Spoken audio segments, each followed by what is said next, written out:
saling menahan diri, jangan sampai satu kali pun meletuskan senjata. Satu kali letusan saja itu sudah merupakan pernyataan perang kepada negara lain.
Baik, Assalamualaikum warahmatullahi wabarakatuh. Ketemu lagi dengan saya, Ibnu Taufik Juarianto, tuan rumah dialog Ruang Tengah. Tapi kali ini program kita adalah intim, yaitu kita kenal dekat dengan tokoh.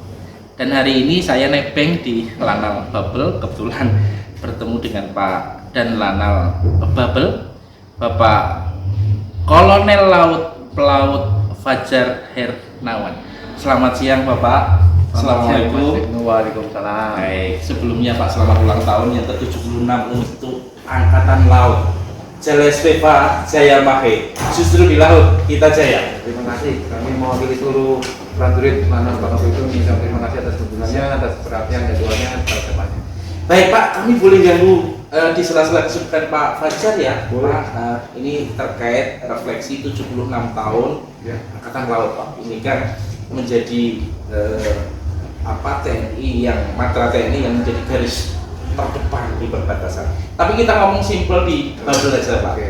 Angkatan Laut di Babel ini, di Kepulauan Babel ini kan mestinya signifikan Pak perannya untuk mengakselerasi dan kemudian juga mengamankan teritorial barangkali di Bangka Belitung. Ya. Apa sih Pak tantangan utamanya? Walaupun beliau baru 1 bulan menjadi dan lanal di Babel. Itu Pak Fajar, silakan Pak. Saya boleh mengatur ya? Monggo silakan. Kita jalannya jauh Pak, jadi Oke. enak. Tantangannya di Bangka Belitung nih ya. Ya. Saya mohon maaf, saya baru sebulan juga menjabat sebagai komandan Lanal di Kepulauan Bangka Belitung. Wilayah kerja saya di perairan Bangka Belitung. Iya.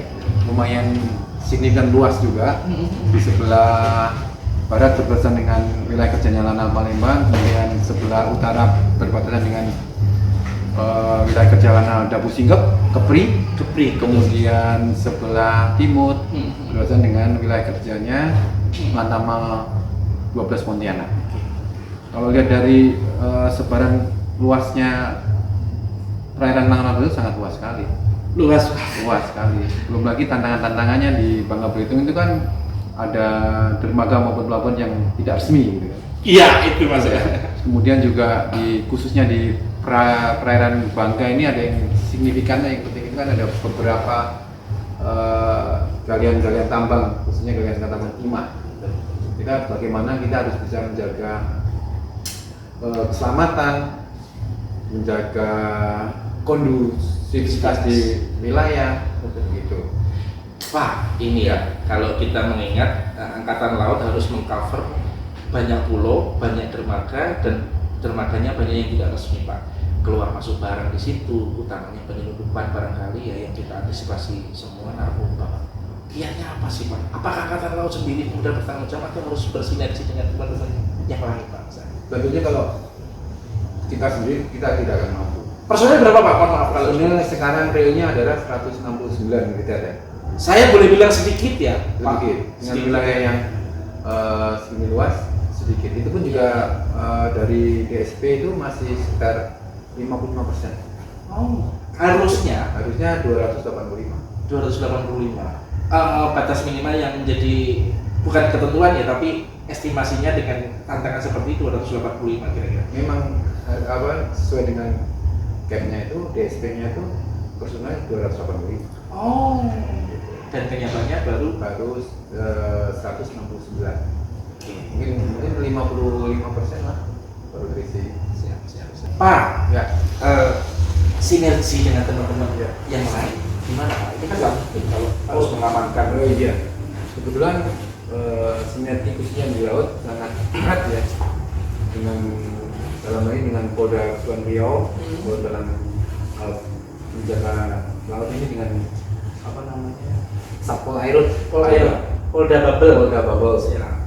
Kemudian dengan hubungan dengan instansi vertikal yang lainnya seperti BNN, BNN Kota itu juga sangat erat karena kita dapat informasi maupun apapun juga informasinya dari mereka dengan bea cukai.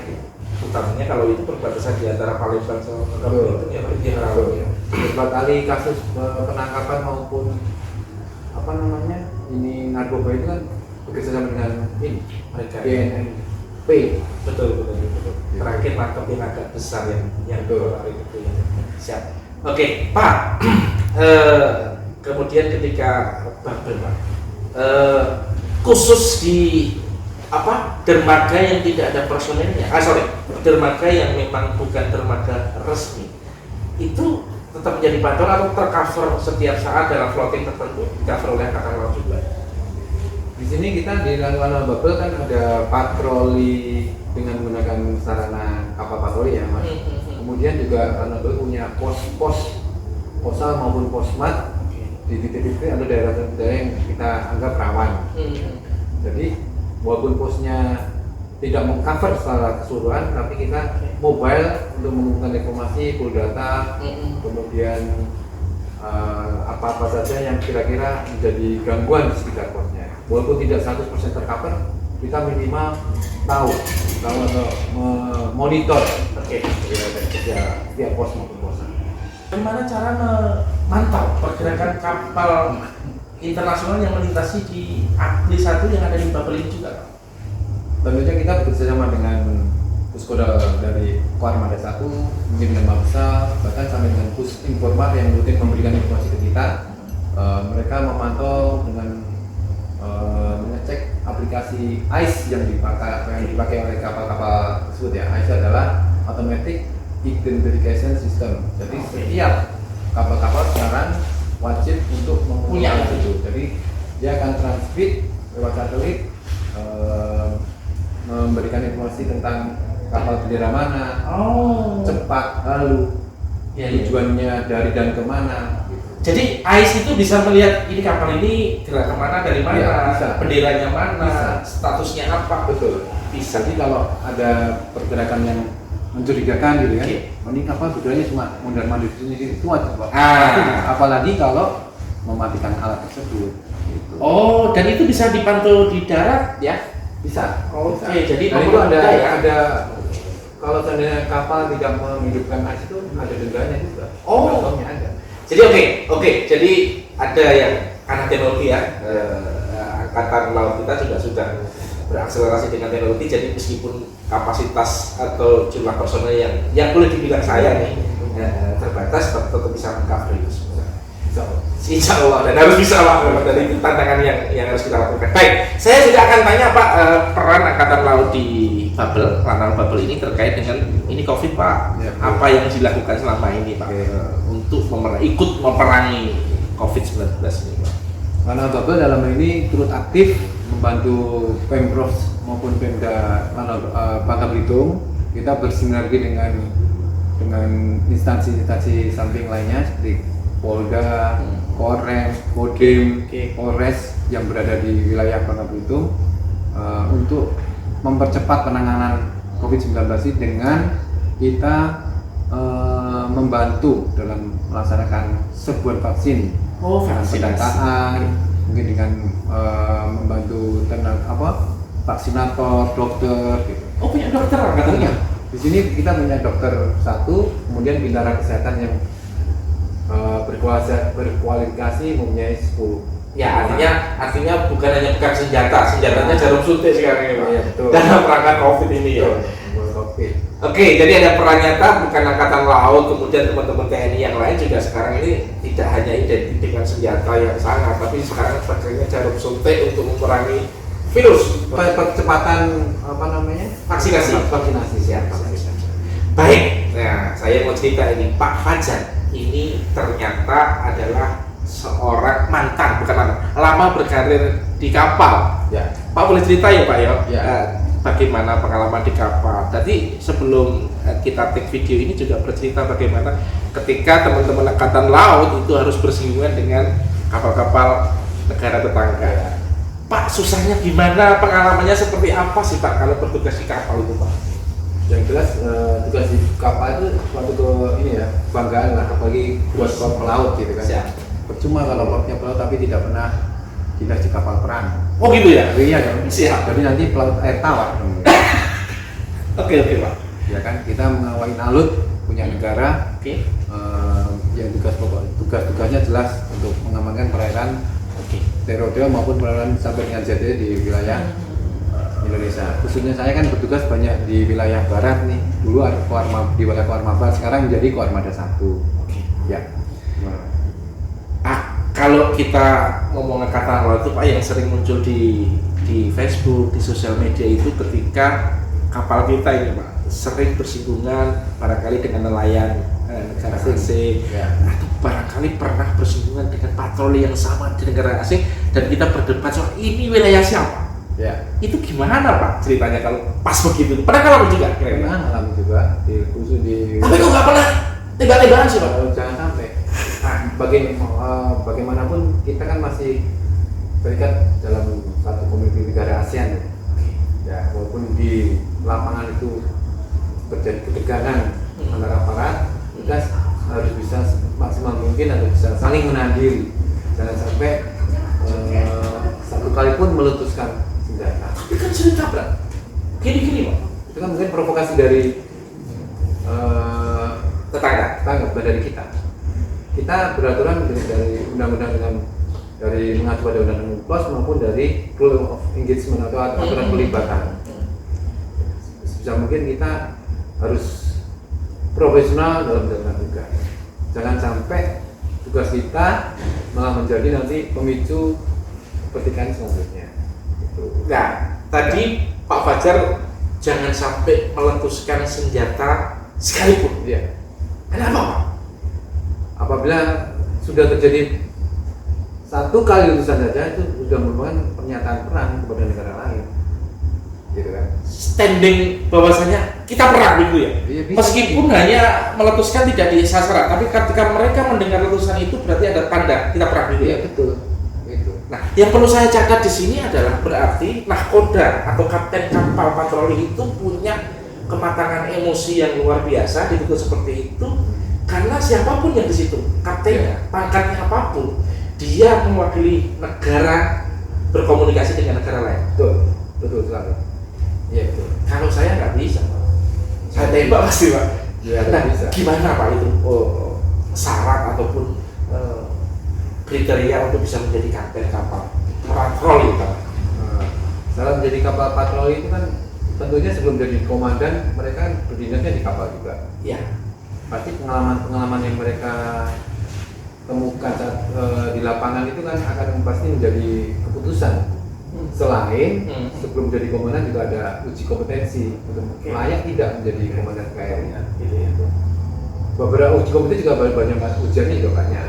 Ini belum bukan hanya berhadapan dengan kapal asing loh Pak, Ya. tapi berhadapan dengan anak buah yang barangkali emosinya juga kita juga harus bisa mengendalikan emosi anak buah gitu kan.